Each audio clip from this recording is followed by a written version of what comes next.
دارالحکومت ماسکو میں قائم جدید شپ یارڈ میں روسی اور بین الاقوامی صحافیوں کے لیے خصوصی میڈیا وزٹ کا اہتمام کیا گیا۔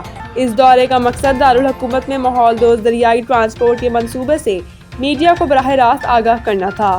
صحافیوں کو الیکٹرک اور ہائبرڈ جہازوں کی تیاری کے مختلف مراحل دکھائے گئے، جن میں ڈیزائننگ، دھاتی ڈھانچے کی تیاری، بیٹری سسٹمز کی تنصیب، الیکٹرک انجینئرز کی فٹنگ اور فائنل ٹیسٹنگ شامل ہے۔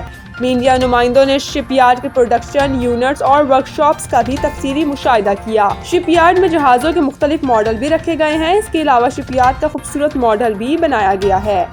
اس موقع پر ماسکو ٹرانسپورٹ کے سربراہ نیکولائی اناتولیچ اساول نے میڈیا سے گفتگو کرتے ہوئے کہا کہ یہ شپ یارڈ جدید ترین ٹیکنالوجی پر قائم کیا گیا ہے اور یہاں مکمل طور پر ماحول دوست پیداواری عمل اختیار کیا جا رہا ہے۔ ان کے مطابق 2030 تک ماسکو ورفی میں 40 جدید الیکٹرک جہاز تیار کیے جائیں گے جو دارالحکومت کے باقاعدہ دریائی روٹس پر چلیں گے اور ڈیزل سے چلنے والے جہازوں کی جگہ لیں گے۔ ماسکو ورفی کے جنرل ڈائریکٹر ایلیا الیگزینڈرویچ اکولوف نے بتایا کہ ماسکو میں پبلک ٹرانسپورٹ کو مکمل طور پر ماحول دوست بنانے کے لیے الیکٹرک جہاز ایک اہم سنگ میل ہیں۔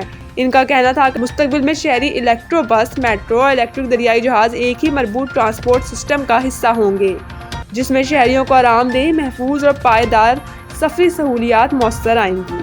انتظامیہ کے مطابق یہ میڈیا وزٹ شفافیت، آگاہی اور ماسکو کو ایک جدید، ماحول دوست اور پائیدار شہر بنانے کے ویژن کا عملی اظہار ہے۔ آخر میں جہاز کے کپتان نے ایڈیٹر وائس آف رشیا سمیت تمام صحافیوں کو جہاز چلانے کی مشقیں بھی کروائیں۔